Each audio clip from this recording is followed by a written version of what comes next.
നമസ്കാരം. വാർത്താമഴയിലേക്ക് എല്ലാ പ്രിയപ്പെട്ട പ്രേക്ഷകർക്കും സ്വാഗതം. പഹൽഗാം ഭീകരാക്രമണത്തിന്റെ പശ്ചാത്തലത്തിൽ ഇന്ത്യ കനത്ത നടപടികൾക്കൊരുങ്ങുന്നതായുള്ള സൂചനകൾക്കിടെ നാളെ നടക്കുന്ന സിവിൽ ഡിഫൻസ് മോക്ക് ഡ്രിൽ ഒരുക്കങ്ങൾ വിലയിരുത്തി കേന്ദ്ര സർക്കാർ. ഇന്ത്യ പാക് അതിർത്തി മേഖലയിൽ നാളെ വ്യോമസേനയുടെ അഭ്യാസമുണ്ടാകും. മേഖലയിൽ നോ ഫ്ലൈ സോൺ പ്രഖ്യാപിച്ചിട്ടുണ്ട്. ഇന്ത്യ ചെനാബ് നദിയിലെ വെള്ളം തുറന്നുവിട്ടതിന് പിന്നാലെ പാകിസ്ഥാനിൽ പ്രളയ മുന്നറിയിപ്പ്. സിയാൽകോട്ട് അടക്കം പഞ്ചാബ് പ്രവിശ്യയിലാണ് മുന്നറിയിപ്പ് നിലനിൽക്കുന്നത്. നദിക്കരയിൽ നിന്നും ജനങ്ങൾ ഒഴിഞ്ഞു പോകണം എന്നാണ് നിർദ്ദേശം. ഇന്ത്യയുടെ ജലം ഇന്ത്യയുടെ ആവശ്യങ്ങൾക്ക് വേണ്ടി ഉപയോഗിക്കുമെന്ന് പ്രധാനമന്ത്രി നരേന്ദ്രമോദി പറഞ്ഞു. എസ് വിജയകുമാർ ന്യൂസ് ഡെസ്കിൽ നിന്ന് വിവരങ്ങളുമായി, ഒപ്പം തന്നെ ശ്രീനാഥ് ചന്ദ്രൻ ഡൽഹിയിൽ നിന്ന്, അതുപോലെ ബൽറാം നെടുങ്ങാടി ശ്രീനഗറിൽ നിന്നുള്ള വിശദാംശങ്ങൾ പങ്കുവയ്ക്കും. ആദ്യം എസ് വിജയകുമാറിലേക്കാണ്. വിജയകുമാർ, ഒരു സിവിൽ ഡിഫൻസ് തയ്യാറെടുപ്പുകളിലേക്ക്, ഒരു മോക്ക് ഡ്രില്ലിലേക്കൊക്കെ രാജ്യം കടക്കുന്നത് എന്തിന്റെ സൂചനയാണ്? ഒരു തിരിച്ചടിക്ക് രാജ്യം തയ്യാറെടുക്കുന്നു എന്ന സൂചന ബലപ്പെടുകയാണോ? ഈ ഘട്ടത്തിൽ സുപ്രധാനമായി ഈ നീക്കത്തെ എങ്ങനെയാണ് വിലയിരുത്തേണ്ടത്? എസ് വിജയകുമാർ. ഇതിൽ റിജിത്ത് 1971 ബംഗ്ലാദേശ് വിമോചന യുദ്ധകാലത്താണ് നമ്മൾ ഈ നിലയിൽ ഒരു മോക്ക് ഡ്രിൽ സംഘടിപ്പിച്ചത്. ഒരു സിവിൽ ഡിഫൻസ് ഒരു ഡ്രിൽ എന്ന നിലയിൽ നമ്മൾ സംഘടിപ്പിച്ചത് അത്രയും വർഷങ്ങൾക്ക് മുമ്പാണ്. അത് ഒരു യുദ്ധകാലത്തിൻ്റെ തുടക്കത്തിലായിരുന്നു അത്തരം നടപടി എന്നതുകൂടി ഇപ്പോഴത്തെ നീക്കങ്ങൾ വിലയിരുത്തുമ്പോൾ അത് വളരെ പ്രധാനപ്പെട്ടതാണ് എന്ന് തോന്നുന്നു. പക്ഷേ ഏതെങ്കിലും തരത്തിൽ നമ്മൾ ഒരു യുദ്ധത്തെ നേരിടാൻ പോകുന്നു എന്നതിൻ്റെ ഒന്നും അത്തരത്തിലുള്ള ഒരു ആശങ്കയും ജനങ്ങൾക്കിടയിൽ പടർത്തേണ്ടതില്ല. അങ്ങനെ പടർത്താൻ വേണ്ടിയല്ല നമ്മളിത് ചെയ്യുന്നത്. ഏതെങ്കിലും ഒരു സാഹചര്യത്തിൽ ഒരു എയർ റെയ്ഡ്, ഒരു വ്യോമാക്രമണം ഉണ്ടായാൽ എങ്ങനെ ജനങ്ങൾ അതിനെ പ്രതിരോധിക്കണം, അതിനോട് പ്രതികരിക്കണം എന്നതാണ് യഥാർത്ഥത്തിൽ ഈ സിവിൽ ഡിഫൻസ് ഈ ഡ്രില്ല് കൊണ്ട്, മോക്ക് ഡ്രില്ല് കൊണ്ട് ഉദ്ദേശിക്കുന്നത്. അതിൻ്റെ പ്രാഥമിക ഘട്ടമാണ് നാളത്തെ ഈ രാജ്യവ്യാപക ഡ്രില്ല് കൊണ്ട് ഉദ്ദേശിക്കുന്നത്. 259 കേന്ദ്രങ്ങളിലാണ് നാളെ ഡ്രില്ല് വൈകിട്ട് 4 മണിക്ക് നടക്കുന്നത്. അതിൽ മെട്രോ നഗരങ്ങളുണ്ട്. കേരളത്തിൽ തിരുവനന്തപുരവും കൊച്ചിയുമാണ് കേന്ദ്ര സർക്കാർ നിർദ്ദേശിച്ച സ്ഥലങ്ങൾ. പക്ഷേ നമ്മളെല്ലാ ജില്ലകളും നടത്താൻ തീരുമാനിച്ചിട്ടുണ്ട്. ചീഫ് സെക്രട്ടറി ജില്ലാ കളക്ടർമാർക്ക് ആ നിർദ്ദേശം നൽകിയിട്ടുണ്ട്. 2 തരത്തിലാണ് അതിൻ്റെ നിർദ്ദേശങ്ങൾ. വളരെ വിശദമായ കുറിപ്പ് ചീഫ് സെക്രട്ടറി ഇറക്കിയിട്ടുണ്ട്. അതിൽ ഒന്ന് കമ്മ്യൂണിറ്റി തല ഇടപെടലുകളും മറ്റൊന്ന് ഗാർഹിക തല ഇടപെടലുകളാണ്. കമ്മ്യൂണിറ്റി തല ഇടപെടലുകളിൽ നമ്മൾ പൊതുസ്ഥലത്ത് നിൽക്കുമ്പോഴാണ് ഈ ഒരു സൈറൺ ഉണ്ടാകുന്നതെങ്കിൽ, എന്ന് വെച്ചാൽ വ്യോമാക്രമണം അത്തരം ഒരു മുന്നറിയിപ്പ് ഉണ്ടെങ്കിൽ ദീർഘമായ സൈറണും അപകടമില്ലാത്തതാണെങ്കിൽ ഒരു ചെറിയ സൈറണും, അതാണ് പ്രാഥമികമായി നമ്മൾ മനസ്സിലാക്കേണ്ടത്. റെസിഡന്റ് അസോസിയേഷനുകൾ, പഞ്ചായത്തുകൾ, അത് വെച്ചാൽ ഈ വാർഡ് തലത്തിലൊക്കെ മോക്ക് ഡ്രില്ലുകൾ അതിനു വേണ്ടിയിട്ട് വാർഡന്മാരെ നിയോഗിക്കണം. എല്ലാ പ്രദേശവാസികൾക്കും സിവിൽ ഡിഫൻസ് ബ്ലാക്ക് ഔട്ട് നിർദ്ദേശങ്ങൾ എത്തിക്കുക. ആ സമയത്ത് കുറച്ച് സമയം പവർ ഉണ്ടാവില്ല, അതാണ് ബ്ലാക്ക് ഔട്ട് ആ സമയത്തെ നിർദ്ദേശങ്ങൾ. ആരാധനാലയങ്ങളിലെ അനൗൺസ്മെൻറ്റ് സംവിധാനങ്ങൾ ഉപയോഗിച്ച് പൊതുജനങ്ങളെ അലേർട്ട് ചെയ്യുക. വാർഡുതല ഡ്രില്ലുകൾ സംഘടിപ്പിക്കുക. സ്കൂളുകളിലും ബേസ്മെൻറ്റുകളിലും കമ്മ്യൂണിറ്റി ഹാളുകളിലും പ്രധാന ഇടങ്ങളിലും പ്രഥമ ശുശ്രൂഷ കിറ്റുകൾ തയ്യാറാക്കുക. കമ്മ്യൂണിറ്റി വോളണ്ടിയർമാർ സഹായം ആവശ്യമുള്ള ആളുകളെ ബ്ലാക്ക് ഔട്ട് സമയത്ത് സഹായിക്കുക. ഈ സമയത്തെ നിർദ്ദേശങ്ങൾ, വോളണ്ടിയേഴ്സിൻ്റെ നിർദ്ദേശങ്ങൾ പാലിക്കുക.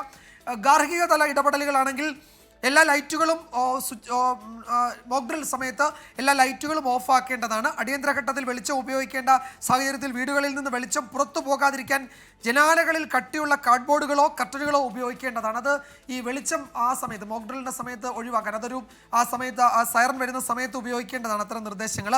ജനാലകളുടെ സമീപം മൊബൈൽ ഫോണുകളോ പ്രകാശം പുറപ്പെടുവിക്കുന്ന ഉപകരണങ്ങളോ ഉപയോഗിക്കുന്നത് ഒഴിവാക്കുക. എന്ന് വെച്ച് കഴിഞ്ഞാൽ നമ്മൾ ഒരു വെളിച്ചം കണ്ട് നമുക്ക് നേരെ ആക്രമണം ഉണ്ടാകുന്ന സാഹചര്യം ഒഴിവാക്കാൻ വേണ്ടിയാണത്. അതുപോലെ ബാറ്ററി, സോളാർ ടോർച്ചുകൾ തുടങ്ങിയവ, റേഡിയോ, ഹോം റേഡിയോ തുടങ്ങിയവ നമ്മൾ കയ്യിൽ കരുതുക. ഇപ്പോൾ 2025 മെയ് എന്ന് വെച്ചാൽ നാളെ 7-ാം തീയതി 4 മണിക്ക് സൈറൺ മുഴങ്ങുമ്പോൾ എല്ലായിടങ്ങളിലെയും വീടുകൾ, ഓഫീസുകൾ, മറ്റു സ്ഥാപനങ്ങൾ ഉൾപ്പെടെ അകത്തെയും പുറത്തെയും ലൈറ്റുകൾ ഓഫ് ചെയ്യേണ്ടതാണ്. നാളെ നമ്മൾ ചെയ്യേണ്ട ഒരു പ്രധാനപ്പെട്ട കാര്യം ഇതാണ്. നമുക്ക് വൈകിട്ട് 4 മണിക്ക് സൈറൺ മുഴങ്ങും. ആ സൈറൺ കേൾക്കുമ്പോൾ നമ്മൾ എന്ത് ചെയ്യണം? വീടുകൾ, ഓഫീസുകൾ, സ്ഥാപനങ്ങൾ ഉൾപ്പെടെ അകത്തെയും പുറത്തെയും ലൈറ്റുകൾ ഓഫ് ചെയ്യുക എന്നതാണ്. എല്ലാ വീടുകളിലും പ്രഥമ ശുശ്രൂഷ കിറ്റുകൾ തയ്യാറാക്കുക. അതൊക്കെ അതിൻ്റെ അടുത്ത ഘട്ടത്തിൽ ചെയ്യേണ്ടതാണ്. വീടുകളിലെ ഏറ്റവും സുരക്ഷിതമായ സ്ഥലം കണ്ടെത്തുക. ബ്ലാക്ക് ഔട്ട് സമയത്ത് അവിടേക്ക് മാറുക, അതും നമ്മൾ ഓർക്കേണ്ടതാണ്. ഈ ഡ്രില്ലിൻ്റെ ഭാഗമായി ചെയ്യേണ്ടതാണ്. എല്ലാ കുടുംബങ്ങളും ഒരുമിച്ച് ഫാമിലി ഡ്രിൽ അത് നടത്തി ഇതിനോട് പരിശീലിക്കുക. അത്തരം കാര്യങ്ങളാണ് നമ്മൾ ചെയ്യേണ്ടത്. അപ്പോൾ ജില്ലാ കളക്ടർമാർക്ക് ചീഫ് സെക്രട്ടറി കർശനമായി ഇത് സംബന്ധിച്ച് നിർദ്ദേശങ്ങൾ നൽകിയിട്ടുണ്ട്. വ്യാപകമായി ഇത് പ്രചരിപ്പിക്കുകയും ചെയ്യുന്നുണ്ട്. നാളെ എന്തൊക്കെ ചെയ്യണമെന്നതിൽ നമുക്ക് നേരിട്ട് വിവരങ്ങൾ എത്തിക്കാനുള്ള ക്രമീകരണം ഏർപ്പെടുത്തിയിട്ടുണ്ട്. വാർത്താ മാധ്യമങ്ങളിലൂടെയൊക്കെ അതിൻ്റെ നടപടികളെ പറ്റി വിശദീകരിക്കുകയും ചെയ്യും. ഡൽഹി, മുംബൈ, ചെന്നൈ, ബാംഗ്ലൂരു തുടങ്ങിയ പ്രധാനപ്പെട്ട നഗരങ്ങളിലൊക്കെ സമാനമായ പരിപാടികൾ 259 കേന്ദ്രങ്ങൾ, അതിർത്തി സംസ്ഥാനങ്ങൾ ഉൾപ്പെടെ അവിടെയൊക്കെ ഈ ഡ്രില്ല് സംഘടിപ്പിക്കുന്നുണ്ട്. അപ്പോൾ നമ്മൾ ജാഗ്രതയോടെ ഇരിക്കുക എന്ന് അനാവശ്യമായി ആശങ്കയുണ്ടാക്കാനോ ഭയപ്പെടുത്താനോ എന്തെങ്കിലും പാനിക് സിറ്റുവേഷൻ ഉണ്ടെന്ന് അറിയിക്കാനോ ഒന്നുമല്ല. ഇത് നമ്മൾ ഒരു സാഹചര്യത്തെ നേരിടുന്നുണ്ട്, ആ സമയത്ത് നമ്മൾ ഈ നിലയിൽ അതിനോട് പ്രതികരിക്കണം എന്നുള്ളത് ഒരു ബോധവൽക്കരണമാണ്. എത്രയോ പതിറ്റാണ്ടുകൾക്ക് മുമ്പാണ് നമ്മൾ അത്തരമൊരു ബോധവൽക്കരണം നടത്തിയത്. അത്തരമൊരു ബോധവൽക്കരണം ഈ ഘട്ടത്തിൽ ആവശ്യമായതുകൊണ്ട് അത് ചെയ്യുന്നു എന്നത് മാത്രമേ ഉള്ളൂ. ജനങ്ങളിൽ പരിഭ്രാന്തി ഉണ്ടാക്കാനൊന്നുമല്ല എന്ന് കേന്ദ്ര സർക്കാരും സംസ്ഥാന സർക്കാരുകളും ഒക്കെ അറിയിക്കുന്നുണ്ട്. അതുകൊണ്ട് നമുക്ക് മുന്നിൽ വരുന്ന നിർദ്ദേശങ്ങൾ എന്താണോ അതനുസരിച്ച് നമ്മൾ വീടുകളിലും പൊതുസ്ഥലങ്ങളിലാണെങ്കിൽ അവിടെയും അത്തരം ആ ഡ്രില്ലുകൾ ആ സമയത്ത് നമുക്ക് തരുന്ന നിർദ്ദേശങ്ങൾ അനുസരിച്ച് പ്രതികരിക്കുക, അതിനുവേണ്ടി തയ്യാറായിരിക്കുക, സജ്ജരായിരിക്കുക എന്നത് മാത്രമാണ് ഈ ഘട്ടത്തിൽ ഓർമ്മിപ്പിക്കാനുള്ളത്. അതിനപ്പുറത്തേക്ക് ഏതെങ്കിലും ആശങ്കയുടെയോ ഒരു ഭയപ്പെടുന്നതിൻ്റെയോ ഒന്നും സാഹചര്യമില്ല എന്നുകൂടി നമ്മൾ എല്ലാവരെയും അറിയിക്കുക. ശരി, എസ് വിജയകുമാർ ന്യൂസ് ഡെസ്കിൽ നിന്ന് വിവരങ്ങൾ നൽകുകയായിരുന്നു. ശ്രീനാഥ് ചന്ദ്രൻ കൂടി വിവരങ്ങളുമായി ഡൽഹിയിൽ നിന്ന് ചേരുന്നുണ്ട്. ശ്രീനാഥ്, നാളെ ഇന്ത്യ പാക് അതിർത്തിയിൽ രാജസ്ഥാനിൽ വ്യോമസേനയുടെ സൈനികാഭ്യാസം നടക്കാൻ പോകുന്നു. അത് എത്ര സമയം നീളും? നിലവിൽ അവിടെയുള്ള വ്യോമപാതയിലൂടെയുള്ള വിമാനങ്ങൾക്ക് അവിടെ സർവീസ് പാടില്ല എന്നുള്ള നിർദ്ദേശം നൽകിക്കഴിഞ്ഞിട്ടുണ്ട്. അതിർത്തിയിൽ പാകിസ്ഥാന് തൊട്ടരികെ നടക്കാൻ പോകുന്ന ഇന്ത്യയുടെ വ്യോമസേനാഭ്യാസം അത് ഈ ഘട്ടത്തിൽ എത്രത്തോളം പ്രധാനമാണ് ശ്രീനാഥ്? നേരത്തെ സെൻട്രൽ സെക്ടറിൽ ഇത്തരത്തിൽ ഒരു വ്യോമാഭ്യാസം നടന്നതാണ്. പക്ഷേ അതൊന്നും പാകിസ്ഥാന്റെ അതിർത്തിയോട് ചേർന്നായിരുന്നില്ല, മറ്റൊരിടത്തായിരുന്നു ഈ തരത്തിൽ അഭ്യാസം നടന്നത്. ഇതിപ്പോൾ പാകിസ്ഥാന്റെ അതിർത്തിയോട് ചേർന്നുകൊണ്ട്, അതായത് പാകിസ്ഥാനെ നേർക്കുനേർ നിന്നുകൊണ്ട് നടത്തുന്ന ഒരു വ്യോമാഭ്യാസം രാജസ്ഥാനിലാണ് ഈ അതിർത്തി മേഖല വരുന്നത്. അതായത് ഗുജറാത്തിന്റെ അതിർത്തിയോട് ചേർന്ന് പിന്നീട് മാപ്പിൽ മുകളിലേക്ക് നോക്കുമ്പോൾ രാജസ്ഥാന്റെ അതിർത്തിയോട് ചേർന്ന ഭാഗം, അവിടെ നിന്ന് അധിക ദൂരമല്ല ഈ കറാച്ചി അടക്കമുള്ള പാകിസ്ഥാന്റെ പ്രധാനപ്പെട്ട നഗരങ്ങളൊക്കെ തന്നെ. ആ ഒരു പ്രധാനപ്പെട്ട ഒരിടത്ത് വെച്ചാണ് വ്യോമസേന ഈ തരത്തിലൊരു എക്സസൈസ്, ഒരു അഭ്യാസം നടത്താൻ വേണ്ടി പോകുന്നത്. റഫേൽ അടക്കമുള്ള ഇന്ത്യയുടെ കൈവശമുള്ള ഏറ്റവും അത്യാധുനികമായ പ്രധാനപ്പെട്ട വിമാനങ്ങളൊക്കെ തന്നെ, യുദ്ധവിമാനങ്ങൾ ഇതിൽ ഉപയോഗിക്കുകയും ചെയ്യുന്നുണ്ട്. നാളെ വൈകിട്ട് ഏതാണ്ട് 6 മണിയോടെ തന്നെ ഈ അഭ്യാസങ്ങൾ തുടങ്ങുമെന്നതാണ്. പിന്നീട് മറ്റന്നാൾ വൈകിട്ട് വരെ ഈ മേഖലയിൽ ഒരു തരത്തിലുള്ള വിമാനങ്ങളോ മറ്റ് ഡ്രോണുകളോ ഒന്നും തന്നെ പറത്താനോ ഒന്നിനും അനുവാദമില്ല. വ്യോമസേന പൂർണ്ണമായി ഈ ആകാശം അതിനുവേണ്ടി ഉപയോഗപ്പെടുത്തും ആ മേഖലയിൽ. മാത്രമല്ല ഇതിനോട് അടുത്തുള്ള വിമാനത്താവളങ്ങളിലും ഈ തരത്തിൽ നിർദ്ദേശം നൽകിയിട്ടുണ്ട്. ഈ വ്യോമാഭ്യാസം നടക്കുന്ന സമയത്ത് അവിടെ നിന്ന് ടേക്ക് ഓഫോ മറ്റോ ലാൻഡിങ്ങോ ഒന്നും തന്നെ ആ വിമാനത്താവളങ്ങളിലും ഉണ്ടാകില്ല എന്ന് അറിയിച്ചിട്ടുണ്ട്. അതുകൊണ്ട് ഈ ഒരു സമയത്ത് ഇന്ത്യ നടത്തുന്ന പ്രധാനപ്പെട്ട ഒരു എക്സസൈസാണ്. നേരത്തെ സമുദ്രത്തിലും ഈ തരത്തിലുള്ള അഭ്യാസം ഇന്ത്യൻ നാവികസേന നടത്തിയതാണ്. പാകിസ്ഥാന്റെ ഭാഗത്തു നിന്നും ഈ തരത്തിലുള്ള അഭ്യാസങ്ങൾ കണ്ടതാണ്. സിന്ധ് എന്ന പേരിൽ പാകിസ്ഥാൻ ഒരു വ്യോമാഭ്യാസമൊക്കെ അവരുടെ ഭാഗത്ത് കഴിഞ്ഞ ദിവസം നടത്തിയതാണ്. ഫത്തേ എന്ന പേരുള്ള 140 കിലോമീറ്റർ റേഞ്ച് കിട്ടുന്ന സർഫേസ് ടു സർഫേസ് മിസൈൽ അവർ പരീക്ഷിച്ചു. ഇന്നലെ തന്നെ നമ്മുടെ അവിടെ ഒരു അണ്ടർ വാട്ടർ മൈൻ, അത് അത്യാധുനികമായ അണ്ടർ വാട്ടർ മൈൻ എന്നത് നമ്മൾ പരീക്ഷിച്ച് കാണിച്ചതാണ്. അങ്ങനെ ഇരു രാജ്യങ്ങളും അവരവരുടെ കരുത്ത് കാണിക്കുന്നു. ഇന്ത്യയെ സംബന്ധിച്ചിടത്തോളം അവരുടെ കരുത്ത് പാകിസ്ഥാന്റെ തൊട്ടരികിൽ വെച്ച് പ്രദർശിപ്പിക്കാനുള്ള ഒരു സമയം കൂടിയാണ് നാളത്തെ ഈ വ്യോമാഭ്യാസം. റിജിത്ത്. ശരി, ശ്രീനാഥ് ചന്ദ്രൻ ഡൽഹിയിൽ നിന്ന് വിശദാംശങ്ങൾ നൽകുകയായിരുന്നു. ബൽറാം നെടുങ്ങാടി കൂടി ശ്രീനഗറിൽ നിന്ന് വിശദാംശങ്ങളുമായി നമുക്കൊപ്പം ചേരുന്നുണ്ട്. ബൽറാം, ചെനാബ് നദിയിലെ വെള്ളം ഇന്ത്യ തുറന്നുവിട്ടതിന് പിന്നാലെ പാകിസ്ഥാനിൽ പ്രളയ മുന്നറിയിപ്പ് നിലനിൽക്കുന്നുണ്ട്. പാകിസ്ഥാന്റെ ഭാഗത്തു നിന്ന് ചില പ്രതികരണങ്ങളൊക്കെ ഈ ഘട്ടത്തിൽ വരുന്നുമുണ്ട്. ഏറ്റവും ശ്രദ്ധേയം പ്രധാനമന്ത്രി നരേന്ദ്രമോദിയുടെ പ്രതികരണമാണ്. ഇന്ത്യയുടെ വെള്ളം ഇന്ത്യക്കുള്ളതാണ്, രാജ്യ താൽപര്യം സംരക്ഷിക്കുന്ന തരത്തിലെടുത്ത തീരുമാനം എന്നാണ് പ്രധാനമന്ത്രി അതിനെ വിശദീകരിക്കുന്നത്. അതിനെ എങ്ങനെയാണ് കാണേണ്ടത് ബൽറാം?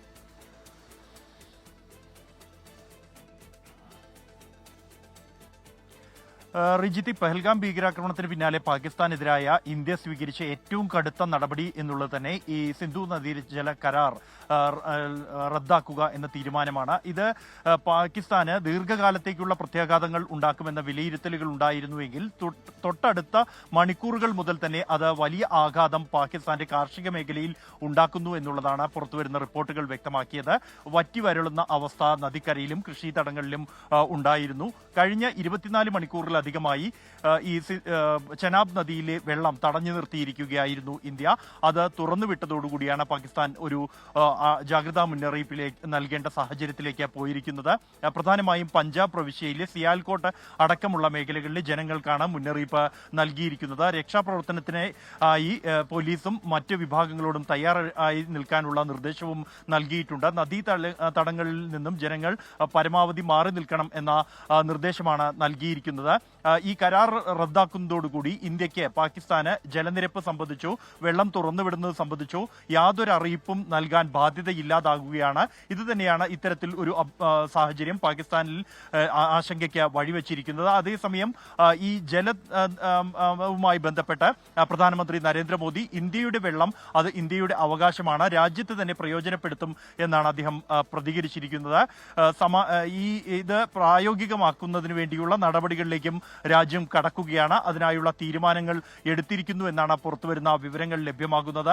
അതേസമയം പാകിസ്ഥാനാകട്ടെ കഴിഞ്ഞ ദിവസം പാകിസ്ഥാന്റെ ദേശീയ അസംബ്ലി ഈ വെള്ളം തടഞ്ഞു നിർത്തുന്നതുമായി ബന്ധപ്പെട്ടുള്ള നടപടിയെ അപലപിച്ചിരുന്നു. കടുത്ത ഭാഷയിലുള്ള ഒരു പ്രമേയമാണ് പാകിസ്ഥാൻ പാസാക്കിയിരുന്നത്. പാകിസ്ഥാനെ ഏറ്റവും കൂടുതൽ ബുദ്ധിമുട്ടിലാക്കിയിരിക്കുന്നത് ഈ സിന്ധു നദീജല കരാറിൽ നിന്നും പിന്മാറാനുള്ള ഇന്ത്യയുടെ തീരുമാനം തന്നെയാണ്. അത് വലിയ ആഘാതം പാകിസ്ഥാന് ഉണ്ടാക്കിയിരിക്കുന്നു. അതേസമയം അതിർത്തികളിൽ പാകിസ്ഥാൻ കഴിഞ്ഞ രാത്രിയിലും പ്രകോപനം തുടർന്നു. 8 ഇന്ത്യൻ പോസ്റ്റുകൾക്ക് നേരെ വെടിവെപ്പ് ഉണ്ടായി. ഇതിന് തക്കതായ മറുപടി തന്നെ നൽകിയതായി ഇന്ത്യൻ സൈന്യം വ്യക്തമാക്കിയിട്ടുണ്ട്. റജിത്ത്, നാളെ ഇന്ത്യ പാകിസ്ഥാൻ അതിർത്തിയിൽ വ്യോമസേനയുടെ അഭ്യാസ പ്രകടനം നടക്കാൻ പോകുന്നു. അതുപോലെ രാജ്യത്ത് വിവിധയിടങ്ങളിൽ സിവിൽ ഡിഫൻസിന്റെ ഭാഗമായിട്ടുള്ള മോക്ക് ഡ്രില്ലുകൾ നടക്കാൻ പോകുന്നു. നമ്മുടെ സംസ്ഥാനത്താണെങ്കിൽ 14 ജില്ലകളിലും അതുമായി ബന്ധപ്പെട്ടുള്ള മോക്ക് ഡ്രില്ലുകൾ നടക്കാൻ പോകുന്നു. അതിനിടയിലാണ് ചെനാബ് നദിയിലെ വെള്ളം ഇന്ത്യ തുറന്നുവിട്ടതുമായി ബന്ധപ്പെട്ട് പാകിസ്ഥാനിൽ പ്രളയ മുന്നറിയിപ്പ് നിലനിൽക്കുന്നത്. പ്രധാനമന്ത്രിയുടെ പ്രതികരണം അല്പസമയം മുമ്പാണ് വന്നത്. ഇന്ത്യയുടെ താൽപ്പര്യങ്ങൾക്കനുസരിച്ചുള്ള തീരുമാനം ഇന്ത്യ എടുക്കും എന്നുള്ളതായിരുന്നു നരേന്ദ്രമോദിയുടെ പ്രതികരണം. ഭീകരാക്രമണമുണ്ടായ പഹൽഗാമിലെ ബൈസറൻ വാലിയിൽ നിന്നും ഭീകരവാദിയെന്ന് സംശയിക്കുന്ന ഒരാൾ കസ്റ്റഡിയിൽ. അഹമ്മദ് ബിലാൽ എന്നയാളെയാണ് ബുള്ളറ്റ് പ്രൂഫ് ജാക്കറ്റുമായി പിടികൂടിയത്. തുടർച്ചയായ 12ാം ദിവസവും പാകിസ്ഥാൻ വെടിനിർത്തൽ കരാർ ലംഘിച്ചു. ഭീകരാക്രമണത്തിൽ 26 പേർ കൊല്ലപ്പെട്ട ബൈസറൻ വാലിയിൽ നടക്കുന്ന പതിവ് തെരച്ചിലിനിടെയാണ് ഭീകരവാദി എന്ന് സംശയിക്കുന്ന ഒരാൾ പിടിയിലായത്. അഹമ്മദ് ബിലാൽ എന്നയാളാണ് ബുള്ളറ്റ് പ്രൂഫ് ജാക്കറ്റുമായി പിടിയിലായത്. ഇയാളുടെ പെരുമാറ്റത്തിൽ ദുരൂഹത തോന്നിയ സുരക്ഷാസേന കൂടുതൽ ചോദ്യം ചെയ്യലിനായി പോലീസിന് കൈമാറി. ബദ്ഗാമിൽ നടത്തിയ പരിശോധനയിൽ 2 പ്രാദേശിക ഭീകരരെ അറസ്റ്റ് ചെയ്തു. ഇവരിൽ നിന്നും 2 പിസ്റ്റളുകളും 15 തിരകളും ഗ്രനേഡും കണ്ടെടുത്തു. പൂഞ്ച് സെക്ടറിൽ നിയന്ത്രണ രേഖയ്ക്ക് സമീപത്തു നിന്നും പാക് പൗരനെ പിടികൂടി. ഭീകരാക്രമണ കേസിൽ അന്വേഷണം തുടരുന്നതിനിടെ പഹൽഗാം പോലീസ് സ്റ്റേഷനിലെ SHO റിയാസ് അഹമ്മദിനെ അനന്ത്നാഗിലേക്ക് മാറ്റി. പീർ ഗുൽസാർ അഹമ്മദിനെ പഹൽഗാമിലെ പുതിയ SHO ആയി നിയമിച്ചു. തുടർച്ചയായി 12ാം ദിവസവും പാകിസ്ഥാൻ വെടിനിർത്തൽ കരാർ ലംഘിച്ചു. കുപ്വാര, ബാരാമുള്ള, പൂഞ്ച്, രജൌരി, മെന്ദാർ, നൌഷേര, സുന്ദർബനി, അക്നൂർ എന്നീ 8 പോസ്റ്റുകൾക്ക് നേരെ വെടിവെപ്പുണ്ടായി. ഉചിതമായ തിരിച്ചടി നൽകിയതായി ഇന്ത്യൻ സൈന്യം അറിയിച്ചു. പാകിസ്ഥാൻ പ്രകോപനം തുടരുമ്പോൾ അതിരുകടന്നാൽ കനത്ത തിരിച്ചടി നേരിടേണ്ടി വരുമെന്ന മുന്നറിയിപ്പ് ഇന്ത്യൻ സൈന്യം നൽകിക്കഴിഞ്ഞു. അതേസമയം ജമ്മു കശ്മീരിൽ പ്രാദേശിക ഭീകരർക്ക് വേണ്ടിയുള്ള വേട്ട തുടരുകയാണ്. ശ്രീനഗറിൽ നിന്നും ജോഗേഷ് സിംഗിനൊപ്പം ബൽറാം നെടുങ്ങാടി, 24. പഹൽഗാം ഭീകരാക്രമണത്തിന്റെ പശ്ചാത്തലത്തിൽ UN രക്ഷാസമിതിയിൽ ഒറ്റപ്പെട്ട് പാകിസ്ഥാൻ. മിസൈൽ പരീക്ഷണങ്ങളിൽ പാകിസ്ഥാനോട് അംഗരാജ്യങ്ങൾ ആശങ്ക പ്രകടിപ്പിച്ചു. ഇന്ത്യക്കെതിരെ പാകിസ്ഥാൻ ഉന്നയിച്ച ആരോപണങ്ങൾ രക്ഷാസമിതി തള്ളി. രാജ്യാന്തര തലത്തിൽ അനുകൂല നിലപാട് നേടിയെടുക്കാനുള്ള പാക് ശ്രമത്തിന് തിരിച്ചടി. 1 മണിക്കൂറിലധികം നീണ്ടുനിന്ന ചർച്ചകളിൽ സുരക്ഷാ സമിതി അംഗങ്ങൾ ഭീകരാക്രമണത്തെ അപലപിച്ചു. ആണവ ഭീഷണി മുഴക്കിയതിനെയും സുരക്ഷാ സമിതി വിമർശിച്ചു. പാകിസ്ഥാന്റെ മിസൈൽ പരീക്ഷണങ്ങളിൽ അംഗരാജ്യങ്ങൾ ആശങ്ക പ്രകടിപ്പിച്ചു. പാകിസ്ഥാൻ ആസ്ഥാനമായി പ്രവർത്തിക്കുന്ന ഭീകര സംഘടന ലഷ്കർ-ഇ-തൊയ്ബയുടെ പങ്കിനെക്കുറിച്ച് ചർച്ചകളുണ്ടായി. ഇതുമായി ബന്ധപ്പെട്ട് രക്ഷാസമിതി അംഗങ്ങൾ പാകിസ്ഥാനോട് ചോദ്യങ്ങൾ ഉന്നയിച്ചു. പാകിസ്ഥാന്റെ ആവശ്യപ്രകാരം ചൈന നിർദ്ദേശിച്ചതനുസരിച്ചായിരുന്നു UN രക്ഷാസമിതി യോഗം ചേർന്നത്. രഹസ്യയോഗമായിരിക്കണമെന്നും പാകിസ്ഥാൻ ആവശ്യപ്പെട്ടിരുന്നു. International desk, 24. പഹൽഗാം ഭീകരാക്രമണത്തിൽ പ്രധാനമന്ത്രിക്കും കേന്ദ്ര സർക്കാരിനുമെതിരെ ഗുരുതര ആരോപണവുമായി കോൺഗ്രസ്. ആക്രമണത്തിന് 3 ദിവസം മുമ്പ് പ്രധാനമന്ത്രിക്ക് ഇന്റലിജൻസ് വിവരം ലഭിച്ചിരുന്നുവെന്ന് കോൺഗ്രസ് അധ്യക്ഷൻ മല്ലികാർജ്ജുൻ ഖർഗെ ആരോപിച്ചു. പരാമർശം മാപ്പർഹിക്കാത്തത് എന്നാണ് BJPയുടെ പ്രതികരണം. പഹൽഗാം ഭീകരാക്രമണത്തിൽ ഗുരുതര സുരക്ഷാ വീഴ്ചയുണ്ടായെന്നാണ് കോൺഗ്രസിന്റെ ആരോപണം. ജമ്മു കാശ്മീരിൽ ഭീകരാക്രമണമുണ്ടാകുമെന്ന ഇന്റലിജൻസ് റിപ്പോർട്ട് 3 ദിവസം മുൻപേ പ്രധാനമന്ത്രിക്ക് ലഭിച്ചിരുന്നു. ഈ റിപ്പോർട്ടിന്റെ അടിസ്ഥാനത്തിലാണ് പ്രധാനമന്ത്രി കാശ്മീർ സന്ദർശനം മാറ്റിവെച്ചതെന്നും കോൺഗ്രസ് അധ്യക്ഷൻ മല്ലികാർജുൻ ഖർഗെ ആരോപിച്ചു. और मुझे ये भी इंफॉर्मेशन मिला और कहीं पेपर में भी आए हैं, लिखे हैं, हमले के 3 दिन पहले ही वहाँ इंटेलिजेंस रिपोर्ट मोदी जी को भेजा था और उसी लिए मोदी जी ने कश्मीर जाने का प्रोग्राम कैंसल किया था. തെളിവുണ്ടെങ്കിൽ ഹാജരാക്കണമെന്നും അല്ലെങ്കിൽ മല്ലികാർജുൻ ഖർഗെ മാപ്പു പറയണമെന്നും BJP ആവശ്യപ്പെട്ടു. രാജ്യം സംഘർഷ സാഹചര്യത്തിലൂടെ കടന്നുപോകുമ്പോൾ ഇത്തരം പരാമർശം നടത്തുന്നത് നിർഭാഗ്യകരമെന്ന് BJP MP രവിശങ്കർ പ്രസാദ് പറഞ്ഞു. जब जान रहे हैं कि तनाव बढ़ा हुआ है, राष्ट्रीय सुरक्षा का विषय है, तो उस समय प्रधानमंत्री के बारे में ये बोलना कि वो नहीं गए कश्मीर क्योंकि उनको मालूम था हमला होने वाला है, इससे बड़ा कोई गैर जिम्मेदाराना वक्तव्य हो सकता है क्या? പഹൽഗാം ഭീകരാക്രമണത്തിന്റെ പശ്ചാത്തലത്തിൽ തുടർ നടപടികളും സുരക്ഷാ കാര്യങ്ങളും നാളെ ചേരുന്ന കേന്ദ്ര മന്ത്രിസഭാ സമിതി ചർച്ച ചെയ്യും. രാവിലെ 11 മണിക്ക് പ്രധാനമന്ത്രിയുടെ അധ്യക്ഷതയിലാണ് യോഗം. ആക്രമണത്തിൽ കൊല്ലപ്പെട്ട നാവികസേനാ ഉദ്യോഗസ്ഥൻ ലഫ്റ്റനന്റ് വിനയ് നർവാളിന്റെ കുടുംബത്തെ ലോക്സഭാ പ്രതിപക്ഷ നേതാവ് രാഹുൽ ഗാന്ധി സന്ദർശിച്ചു. കൊല്ലപ്പെട്ടവരുടെ കുടുംബത്തിനൊപ്പം രാജ്യം മുഴുവൻ നീതിക്കായി കാത്തിരിക്കുകയാണെന്ന് രാഹുൽ ഗാന്ധി പറഞ്ഞു. 24 ഡൽഹി. തെക്കേ ഗോപുരനടയിൽ മഴവില്ലഴക് വിരിയിച്ച് കുടമാറ്റം. പാറമേക്കാവിന്റെയും തിരുവമ്പാടിയുടെയും മത്സരബുദ്ധിയിൽ വിരിഞ്ഞത് എണ്ണമറ്റ വിസ്മയ കുടകളാണ്. ഒരു പതിറ്റാണ്ടിന് ശേഷം തൃശൂരിലെത്തിയ കലോത്സവ കപ്പ് കുടമാറ്റത്തിലെ തിളക്കമായി.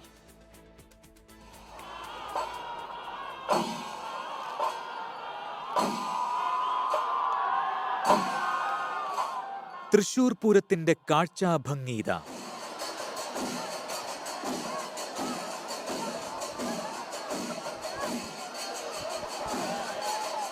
അഞ്ച് 30 തെക്കേ ഗോപുരനടയ്ക്ക് മുൻവശത്ത് പാറമേക്കാവ് തിരുവമ്പാടി വിഭാഗങ്ങൾ മുഖാമുഖം നിലയുറപ്പിച്ചു. ഒരൊറ്റ ലക്ഷ്യത്തോടെ തടിച്ചുകൂടി ആയിരങ്ങളെ സാക്ഷിയാക്കി കുടമാറ്റം.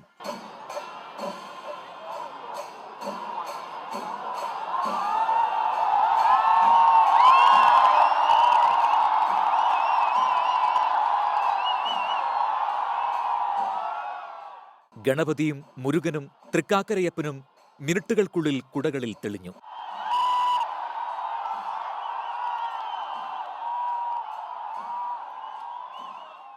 ഒരു പതിറ്റാണ്ടിന് ശേഷം തൃശൂരിലേക്ക് എത്തിയ കലോത്സവത്തിന്റെ കപ്പുയർത്തി തിരുവമ്പാടി.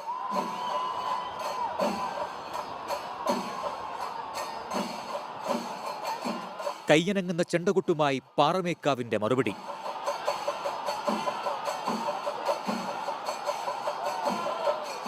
വർണ്ണവിസ്മയം തീർത്ത് വരാഹം, നരസിംഹം, LED കുടകൾ.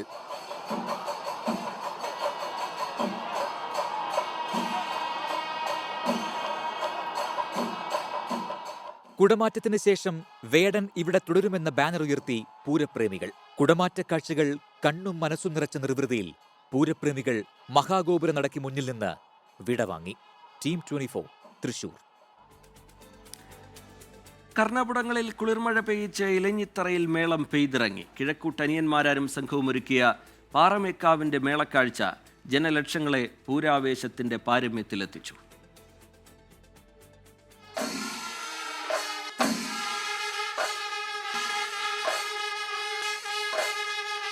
ഇലഞ്ഞിത്തറയിൽ പതികാലം തുടങ്ങി. കൊമ്പും കുഴലും ഇലത്താളവും ചെണ്ടകളും ചേർന്നു.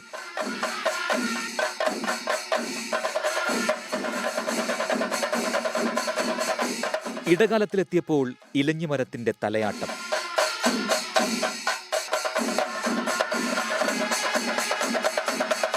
മേളത്തിന്റെ കയറ്റിറക്കങ്ങളിൽ ആൾക്കൂട്ടം ആർപ്പു വിളിച്ചു. വിരലുകൾ വീശിച്ചുഴറ്റി.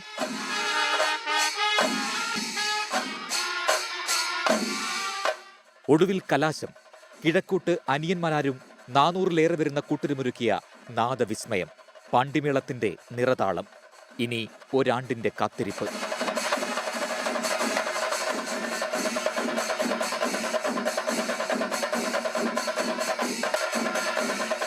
ടീം 24 തൃശൂർ.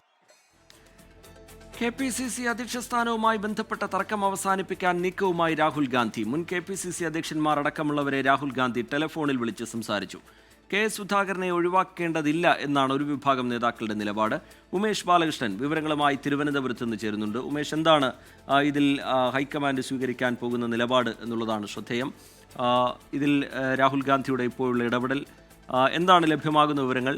ഒരുപക്ഷെ സുധാകരനെ മാറ്റി മറ്റൊരു പേര് എന്ന ആ പ്രഖ്യാപനം ഹൈക്കമാൻഡിന്റെ ഭാഗത്തുനിന്ന് ഉണ്ടാകാനുള്ള സാധ്യതയുണ്ടോ? ഉണ്ടെങ്കിൽ അത് പെട്ടെന്നുണ്ടാകാനുള്ള സാധ്യതയുണ്ടോ ഉമേഷ്? രജിത്ത്, ഇപ്പോഴും പുതിയ KPCC അധ്യക്ഷൻ വരും എന്നുള്ള പ്രതീക്ഷയിൽ തന്നെയാണ് ഒരു വിഭാഗം നേതാക്കളും ഹൈക്കമാൻഡിലെ ഭൂരിഭാഗം പേരും. അത് പ്രഖ്യാപനം എപ്പോൾ ഉണ്ടാകും എന്നുള്ളതാണ് പ്രധാന ചോദ്യം. ഒരുപക്ഷെ നേരത്തെ തന്നെ പ്രഖ്യാപനം ഉണ്ടാകുകയും അതിനിടയിലാണ് കെ സുധാകരൻ തൻ്റെ അതൃപ്തി പരസ്യമാക്കി മാധ്യമങ്ങളോട് പ്രതികരിച്ചത്. ഇന്നും അദ്ദേഹം പ്രതികരിച്ചത് ഇപ്പോഴൊന്നും പറയുന്നില്ല, എല്ലാം നാളത്തേക്ക് ശേഷം, അതായത് നാളെ പ്രഖ്യാപനം ഉണ്ടാകുമോ എന്നുള്ളത് കൂടി കെ സുധാകരനും സംശയിക്കുന്നുണ്ട്. അതുകൊണ്ട് തന്നെ നാളത്തേക്ക് ശേഷം താൻ പ്രതികരിക്കാം എന്നുള്ളതാണ്. എന്തായാലും അതിന് മുന്നോടിയായിട്ടാണ് ഹൈക്കമാൻഡിന്റെ നിർദ്ദേശം.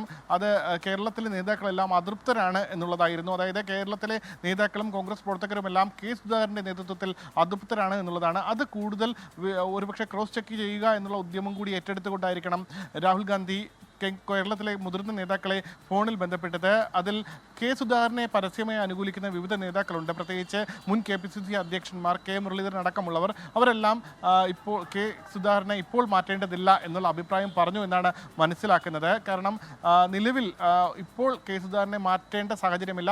സമീപത്ത് തന്നെ ഒരു ഉപതെരഞ്ഞെടുപ്പെല്ലാം വരുന്നുണ്ട്. ഈ സാഹചര്യമെല്ലാം പല നേതാക്കളും പങ്കുവച്ചു. എന്തായാലും തീരുമാനം ഇരിക്കുന്നത് ഹൈക്കമാൻഡിന്റെ കയ്യിലാണ്. ഹൈക്കമാൻഡാണ് ഇക്കാര്യത്തിൽ അന്തിമ തീരുമാനമെടുക്കേണ്ടത്. ഹൈക്കമാൻഡ് നേരത്തെ തന്നെ ഇതിലൊരു ധാരണ എത്തിയിരുന്നു. പക്ഷേ പ്രഖ്യാപിക്കാൻ പോകുന്നതിന് തൊട്ട് മുൻപ് കെ സുധാകരൻ തന്റെ നിലപാട് കടുപ്പിക്കുകയാണുണ്ടായത്.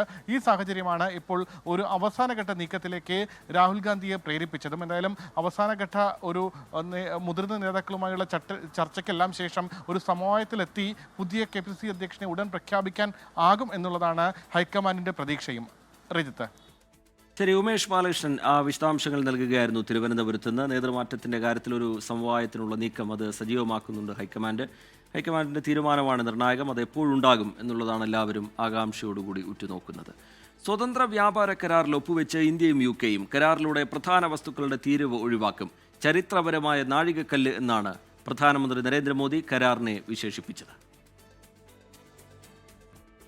3 വർഷം നീണ്ട ചർച്ചകൾക്കൊടുവിലാണ് നിർണായക കരാർ നിലവിൽ വന്നത്.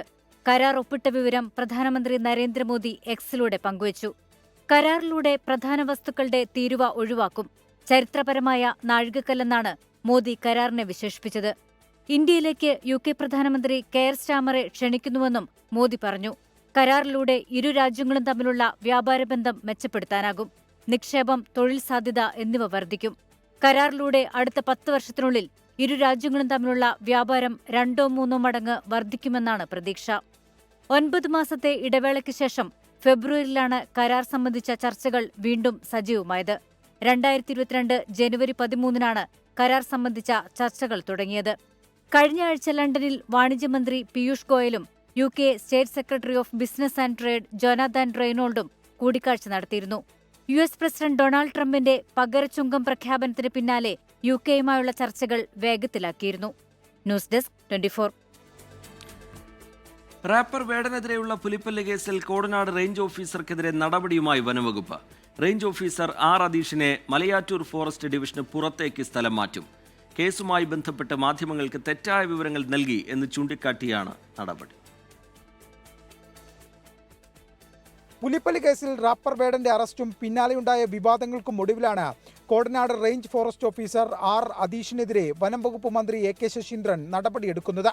അദീഷിനെ മലയാറ്റൂർ ഫോറസ്റ്റ് ഡിവിഷന് പുറത്തേക്ക് സ്ഥലം മാറ്റും. മാധ്യമങ്ങൾക്ക് തെറ്റായ വിവരങ്ങൾ നൽകി ഉദ്യോഗസ്ഥന്റെ ഭാഗത്തുണ്ടായത് സർവീസ് ചട്ടലംഘനമെന്നായിരുന്നു വനം മേധാവിയുടെ റിപ്പോർട്ട്. ഇത് അംഗീകരിച്ചാണ് നടപടി.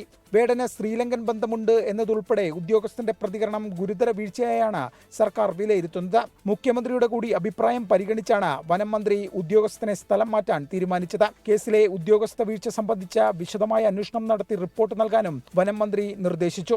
ഉദ്യോഗസ്ഥർ ചട്ടങ്ങൾ പാലിച്ചെന്ന വനം മേധാവിയുടെ റിപ്പോർട്ട് തത്വത്തിൽ തള്ളിയാണ് വിശദമായ അന്വേഷണം നടത്തി അന്തിമ റിപ്പോർട്ട് സമർപ്പിക്കാൻ വനം മന്ത്രി എ കെ ശശീന്ദ്രൻ വനം വകുപ്പ് മേധാവിക്ക് നിർദ്ദേശം നൽകിയതെന്നാണ് വിവരം. അന്തിമ റിപ്പോർട്ട് ലഭിച്ച ശേഷം കൂടുതൽ ഉദ്യോഗസ്ഥർക്കെതിരെ നടപടി ഉണ്ടാകുമെന്നാണ് വനം മന്ത്രിയുമായി ബന്ധപ്പെട്ട കേന്ദ്രങ്ങൾ നൽകുന്ന സൂചന. A V Jayashankar, 24, Pathanamthitta. IAS തലപ്പത്ത് അഴിച്ചുപണി. അഡീഷണൽ ചീഫ് സെക്രട്ടറി വിശ്വനാഥ് സിൻഹയ്ക്ക് വനം വകുപ്പിന്റെ അധിക ചുമതല നൽകി.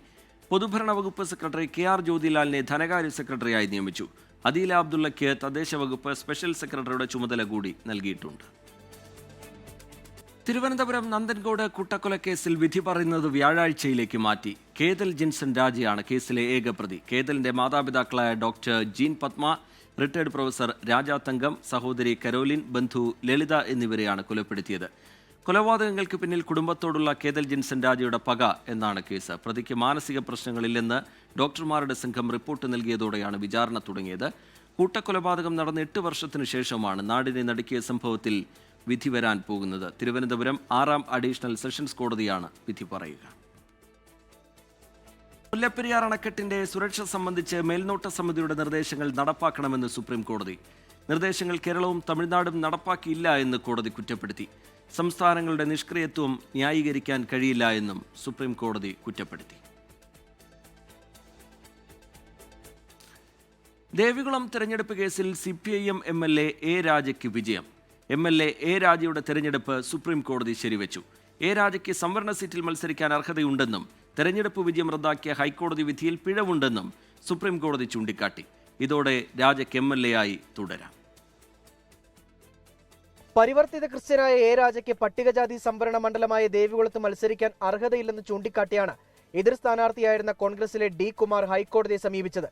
ഹർജിക്കാരന്റെ വാദം ശരിവെച്ച ഹൈക്കോടതി തിരഞ്ഞെടുപ്പ് വിജയം റദ്ദാക്കി. പിന്നാലെയാണ് രാജ സുപ്രീം കോടതിയെ സമീപിച്ചത്.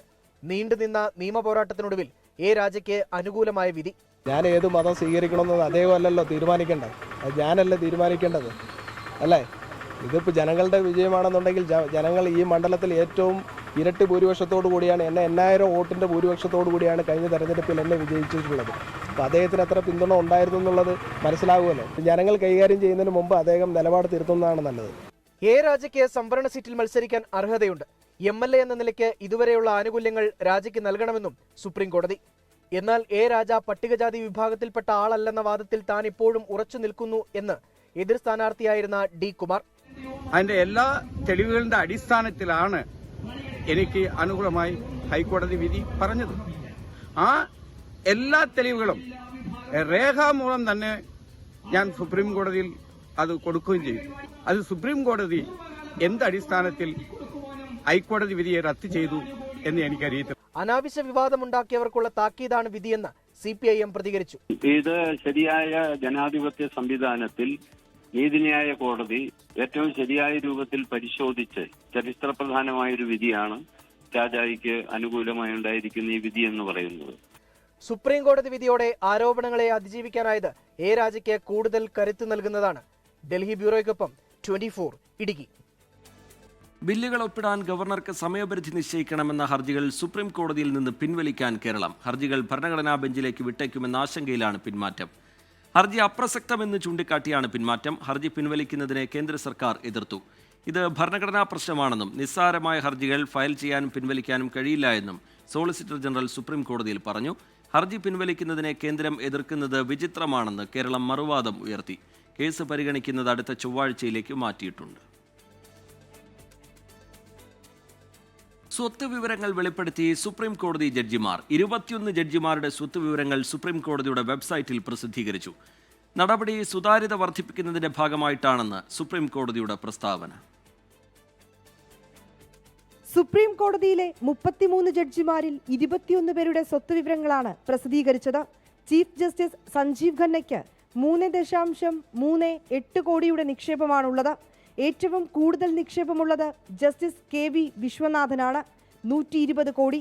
2024 വരെയുള്ള സാമ്പത്തിക വർഷങ്ങളിൽ ജസ്റ്റിസ് KV വിശ്വനാഥൻ 91.47 കോടി രൂപ ആദായ നികുതി അടച്ചതായും സുപ്രീം കോടതി വെബ്സൈറ്റിൽ അപ്ലോഡ് ചെയ്തിരിക്കുന്ന രേഖകളിൽ വ്യക്തമാക്കുന്നുണ്ട്. ജസ്റ്റിസ് വിനോദ് ചന്ദ്രന് മ്യൂച്വൽ ഫണ്ടിൽ 7.94 ലക്ഷം രൂപയുടെ നിക്ഷേപമുണ്ട്. നിയുക്ത ചീഫ് ജസ്റ്റിസ് BR ഗവായിക്ക് നിക്ഷേപമായി 42.77 ലക്ഷം രൂപയാണുള്ളത്. 1.3 കോടിയുടെ ബാധ്യതയുള്ളതായും വെബ്സൈറ്റിൽ പ്രസിദ്ധീകരിച്ചിരിക്കുന്ന രേഖകളിൽ വ്യക്തമാക്കുന്നുണ്ട്. ഹൈക്കോടതികളിലേക്കും സുപ്രീം കോടതിയിലേക്കുമുള്ള നിയമനങ്ങളുടെ പൂർണ്ണ പ്രക്രിയ, കൊളീജിയത്തിന് നൽകിയിട്ടുള്ള പങ്ക്, സംസ്ഥാന സർക്കാരുകളിൽ നിന്നും കേന്ദ്ര സർക്കാരിൽ നിന്നും ലഭിച്ച നിർദ്ദേശങ്ങളും പൊതുജനങ്ങളുടെ അവബോധത്തിനായി വെബ്സൈറ്റിൽ പ്രസിദ്ധീകരിച്ചിട്ടുണ്ട്. 24 ഡൽഹി. പുതിയ മാർപ്പാപ്പയെ തിരഞ്ഞെടുക്കാനുള്ള പേപ്പൽ കോൺക്ലേവിന് നാളെ വത്തിക്കാനിൽ തുടക്കമാകും. വോട്ടവകാശമുള്ള 135 കർദിനാൾമാരിൽ 133 പേർ കോൺക്ലേവിൽ പങ്കെടുക്കുന്നുണ്ട്. ഇന്ത്യയിൽ നിന്നുള്ള 4 കർദിനാൾമാർക്കാണ് മാർപ്പാപ്പയെ തിരഞ്ഞെടുക്കാൻ വോട്ടവകാശം ഉള്ളത്. 252 കർദിനാൾമാരിൽ 133 പേരാണ് മാർപ്പാപ്പയെ തെരഞ്ഞെടുക്കാനുള്ള കോൺക്ലേവിൽ പങ്കെടുക്കുന്നത്. വോട്ട് ചെയ്യുന്നവരിൽ 2/3 ഭൂരിപക്ഷം അഥവാ 89 വോട്ടാണ് മാർപ്പാപ്പയായി തിരഞ്ഞെടുക്കപ്പെടാനായി വേണ്ടത്. നാളെ ഉച്ചകഴിഞ്ഞ് ഒരു വോട്ടെടുപ്പ് നടക്കും. കോൺക്ലേവ് നീളുകയാണെങ്കിൽ തുടർന്നുള്ള ദിവസങ്ങളിൽ രാവിലെയും ഉച്ചയ്ക്ക് ശേഷവും 2 തവണ വീതം വോട്ടെടുപ്പ്. പാപ്പയെ തെരഞ്ഞെടുത്താൽ കോൺക്ലേവ് നടക്കുന്ന സിസ്റ്റൈൻ ചാപ്പലിലെ ചിമ്നിയിൽ നിന്നും വെളുത്ത പുകയും അനിശ്ചിതത്വമാണ് നിലനിൽക്കുന്നതെങ്കിൽ കറുത്ത പുകയും ഉയരും. ഇന്ത്യയിൽ നിന്നുള്ള 4 കർദിനാൾമാർക്കാണ് മാർപ്പാപ്പയെ തെരഞ്ഞെടുക്കാൻ വോട്ടവകാശമുള്ളത്. Mar Baselios Cleemis Bava, Mar George Koovakad, Goa archbishop Philip Neri Ferrao, Hyderabad archbishop Anthony Poola എന്നിവരാണ് ഇവർ. കോൺക്ലേവിന് മുന്നോടിയായി നാളെ രാവിലെ 10 മണിക്ക് സെയിന്റ് പീറ്റേഴ്സ് ബസിലിക്കയിൽ കർദിനാൾമാർ കുർബാനയിൽ പങ്കെടുക്കും. മാർപ്പാപ്പയെ തെരഞ്ഞെടുത്തു കഴിഞ്ഞാൽ ഉന്നതനായ ഒരു കർദിനാൾ ആ വിവരം സെയിന്റ് പീറ്റേഴ്സ് ബസിലിക്കയിൽ അറിയിക്കും. ഫ്രാൻസിസ് മാർപ്പാപ്പയെയും അദ്ദേഹത്തിന്റെ മുൻഗാമിയായ ബെനഡിക്ട് 16-നെയും 2 ദിവസത്തിനുള്ളിൽ തെരഞ്ഞെടുത്തിരുന്നു. 1903-ലും 1922-ലുമാണ് ഏറ്റവും ദൈർഘ്യമേറിയ കോൺക്ലേവുകൾ നടന്നത്. ഇവ 5 ദിവസം നീണ്ടു. Research desk 24. 7 വർഷത്തിനുള്ളിൽ 7 മില്യൺ യൂട്യൂബ് സബ്സ്ക്രൈബേഴ്സുമായി 24-ന്റെ വിജയക്കുതിപ്പ് തുടരുന്നു. വാർത്തകൾ അവതരിപ്പിക്കുന്നതിലെ പുതുമയും ദൃശ്യാവിഷ്കാരത്തിലെ സാങ്കേതിക തികവും നിലപാടുകളിലെ സത്യസന്ധതയുമാണ് 24-നെ പ്രേക്ഷകരുടെ ഇഷ്ടപ്പെടുന്ന വാർത്താ ഇടമാക്കി മാറ്റിയത്. നാടിന്റെ ന്യൂസ് ഡെസ്കായി മാറിയ 24-ന് 7 മില്യൺ സബ്സ്ക്രൈബേഴ്സ് കൂടുതൽ തിളക്കമേകുകയാണ്. പുതിയ വാർത്തകളും ജീവിതകഥകളും തേടുന്നതിനൊപ്പം തന്നെ റിപ്പോർട്ട് ചെയ്യുന്ന വാർത്തകളെ പാതി വഴിയിൽ ഉപേക്ഷിക്കാത്തതാണ് 24-ന്റെ ജനപ്രീതിക്ക് കാരണം. അധികൃതരെ നിരന്തരം വിളിച്ചുകൊണ്ടുള്ള ഫോളോ അപ്പ് മുതൽ ജീവിതത്തിൽ തനിച്ചായവരെ 24 കണക്റ്റിലൂടെ ചേർത്ത് നിർത്താനാകുന്നതുവരെ ഇതിനുദാഹരണം. നാടിനെ നശിപ്പിക്കുന്ന വിപത്തായ ലഹരിക്കും അക്രമത്തിനുമെതിരെ 1 മാസം നീണ്ട കേരളയാത്ര സംഘടിപ്പിച്ചുകൊണ്ടാണ് ചീഫ് എഡിറ്റർ ആർ ശ്രീകണ്ഠൻ നായരുടെ മാധ്യമരംഗത്തെ 40 വർഷം 24 ആഘോഷിച്ചത്. ലഹരിക്കെതിരെ അമ്മമാരെ ഉൾപ്പെടെ അണിനിരത്തിക്കൊണ്ടുള്ള യാത്ര വൻ വിജയമായി. സംസ്ഥാന സർക്കാരിന് ലഹരിയുമായി ബന്ധപ്പെട്ട ചില ക്രിയാത്മക നിർദ്ദേശങ്ങൾ നൽകാനും 24-ന് സാധിച്ചു. മുണ്ടക്കൈ ചൂരൽമല ഉരുൾപൊട്ടൽ ദുരിതബാധിതരെ 24 കണക്റ്റിലൂടെ ചേർത്ത് നിർത്തി. മഹാദുരന്തങ്ങളിൽ ഒറ്റപ്പെട്ടവർ, നാട്ടിലേക്ക് വരാനാകാതെ യുദ്ധമുഖത്ത് വിറങ്ങലിച്ചു നിന്നവർ, ജപ്തി ഭീഷണിയിൽ പകച്ചു നിന്നവർ തുടങ്ങി നിരവധി പേർക്ക് സഹായമെത്തിക്കാനും അവരുടെ നാവാകാനും 24-ന് കഴിഞ്ഞു. സൗദിയിലെ അബ്ദുറഹീമിനെ മോചിപ്പിക്കുന്നതിനു വേണ്ടിയുള്ള ധനസമാഹരണ ദൗത്യവും 24-ന്റെ നേതൃത്വത്തിൽ നടന്നു. റെക്കോർഡ് ലൈവ് കാഴ്ചകളുമായി മലയാളികളുടെ ഇലക്ഷൻ സ്പെഷ്യലിസ്റ്റ് ആകാനും ഇക്കാലം കൊണ്ട് 24-ന് സാധിച്ചു. YouTube, Facebook, online portal, X, Instagram തുടങ്ങി സമൂഹമാധ്യമങ്ങളിലാകെ 24 അതിവേഗം മുന്നേറുകയാണ്. News desk 24. കൊല്ലം കുളത്തൂപ്പുഴയിലെ ജനവാസ മേഖലയിൽ കടുവയുടെ ജഡം കണ്ടെത്തി. കല്ലടയാറിൽ നെടവന്നൂർ കടവിലാണ് ജഡം കണ്ടത്. ഈ മേഖലയിൽ വന്യമൃഗശല്യം രൂക്ഷമാണ്.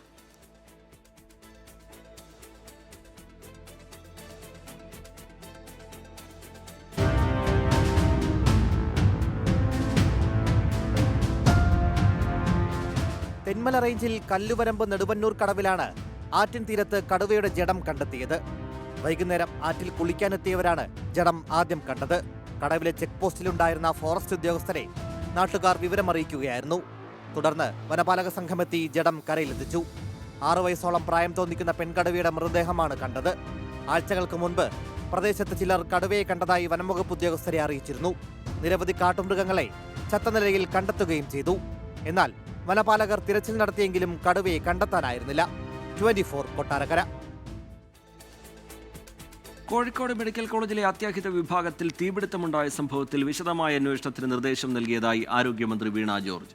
പരിശോധന പൂർത്തിയാകും മുമ്പ് മുകളിലെ നിലകളിൽ രോഗികളെ പ്രവേശിപ്പിച്ചത് വീഴ്ചയാണെന്നും നടപടിയുണ്ടാകുമെന്നും മന്ത്രി പറഞ്ഞു. സമഗ്ര അന്വേഷണം ആവശ്യപ്പെട്ട് MK രാഘവൻ MP പ്രധാനമന്ത്രിക്ക് കത്തയച്ചു. വെള്ളിയാഴ്ച രാത്രി 8 മണിയോടെ തീപിടുത്തം ഉണ്ടായ PMSSY ബ്ലോക്കിലെ 6ാം നിലയിലാണ് കഴിഞ്ഞ ദിവസം ഉച്ചയ്ക്ക് 2 മണിയോടെ വീണ്ടും പൊട്ടിത്തെറിയുണ്ടായത്. ഈ സമയം 3, 4 നിലകളിൽ രോഗികൾ ഉണ്ടായിരുന്നു. രോഗികൾ പരുക്കേൽക്കാതെ രക്ഷപ്പെട്ടു. തിയേറ്റർ കോംപ്ലക്സിലെ ഉപകരണങ്ങൾ കത്തി നശിച്ചിട്ടുണ്ട്. വിഷയത്തിലാണ് ആരോഗ്യമന്ത്രിയുടെ പ്രതികരണം. പറഞ്ഞു അവർ ഗുഡ് ഇന്റൻഷനോട് കൂടി ചെയ്തതാകാം, പക്ഷെ അത് ഇന്നലെ തന്നെ ഞാൻ പറഞ്ഞിരുന്നു. അതിൽ റിപ്പോർട്ട് തേടിയിട്ടുണ്ട്. അങ്ങനെ ഒരു പൂർണ്ണമായി ഈ 2, 3, 4 നിലകളിലൊക്കെ പരിശോധന കഴിഞ്ഞിരുന്നു. പക്ഷേ അത് പോരാ, മറ്റു നിലകൾ കൂടി സമഗ്രമായി പൂർത്തിയാകണമായിരുന്നു. അപ്പോൾ അത് ഇന്നലെ തന്നെ ഞാൻ വളരെ വ്യക്തമായി കാര്യം പറഞ്ഞിട്ടുണ്ട്. തീപിടുത്തം ആവർത്തിക്കുന്ന സാഹചര്യത്തിൽ സമഗ്ര അന്വേഷണം ആവശ്യപ്പെട്ട് പ്രധാനമന്ത്രി നരേന്ദ്രമോദിക്ക് MK രാഘവൻ MP കത്തയച്ചു. കേന്ദ്ര സർക്കാരിന്റെ വിദഗ്ധ സംഘം പരിശോധന നടത്തണമെന്ന് കത്തിൽ ആവശ്യപ്പെടുന്നു. 195 കോടി രൂപ ചെലവിട്ടുള്ള കെട്ടിട നിർമ്മാണത്തിൽ അഴിമതിയുണ്ടെന്നും വിജിലൻസ് അന്വേഷണം വേണമെന്നും മുസ്ലിം യൂത്ത് ലീഗ് ആവശ്യപ്പെട്ടു. ഈ മാസം 10-ന് മെഡിക്കൽ കോളേജ് പഠിക്കൽ രാപ്പകൽ സമരം നടത്തുമെന്നും യൂത്ത് ലീഗ് നേതാക്കൾ വ്യക്തമാക്കി. 24 കോഴിക്കോട്. ഈ റിപ്പോർട്ടോടെ വാർത്താമഴ ഇവിടെ പൂർത്തിയാവുകയാണ്.